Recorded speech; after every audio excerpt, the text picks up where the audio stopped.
వెనకాల ఈ మిషనరీ అంతా చూసి నేను ఏమన్నా కంపెనీ పెట్టా అనుకుంటున్నారా? కాదు, ఇది 15 కోట్లు పెట్టి ఖర్చు పెట్టి ఆ జగనన్న సరిహద్దు రాళ్ళు అని చెప్పి వచ్చింది కదా, భూ సురక్ష ఏదో పెట్టాడు కదా పథకం, దానికోసం పెట్టిన సెటప్ ఇదంతా.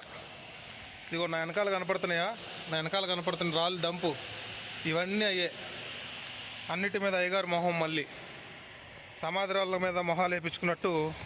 అదేం విచిత్రమైన కోరికో నాకు అర్థం కాదు. ఇదిగో ఇదంతా ఇంత పెద్ద ఫ్యాక్టరీ. ఇదిగో ఇవన్నీ ఆడబెడతారు ఇప్పుడు. అంత ప్రజాధనం వృధా. కనపడుతుందా పేరు? అది పరిస్థితి. ఇలాంటివి ఎన్ని చేశాడో ఇంకా మహానుభావుడు.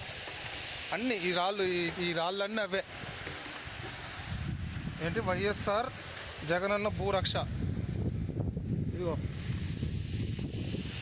ఎవరు బాధ్యులు దీనికి? చూడు ఎంత పెద్దది కట్టారో. లోపల మెషినరీ, అది కథ కార్ఖానం. మనం ఉపయోగపడే పని చేయమంటే ఇది వీళ్ళు చేసింది. లోకల్లో రాళ్ళు దాటం, ఊరక ఇక్కడ కోపించి మళ్ళీ దీన్నంతా అన్న మొహాలు వేపించటం, లేకపోతే పేర్లు రాపించటం. మరి మొహాలు వేస్తే ఫస్ట్ కొన్నిటిమే మొహం వేశారు. మొహం వేస్తే మరీ ఇంకా అదేదో ఎపిటోమ్లా ఉంటుందని మన లాస్ట్కి ఇంకా పేరుకి ఫిక్స్ అయ్యారు. పేరు ఫిక్స్ అయ్యి పేరు వేయించుకున్నారు. భూసురక్ష 2020 అంట. 2020 కాకుండా 2024 అంటే మీ ఆధిపత్యానికి, మీ అహంకారానికి సమాధి పడిందని చెప్పి ఇంకా క్లియర్గా ఉండేది మెసేజ్.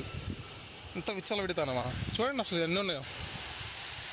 ఇదిగో మిషనరీ, ఇదంతా మిషనరీ.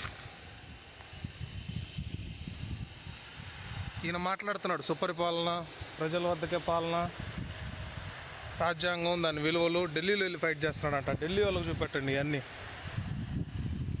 నవ్వుతారు ఈయన చేసిన ఘనకార్యాన్ని చూసి.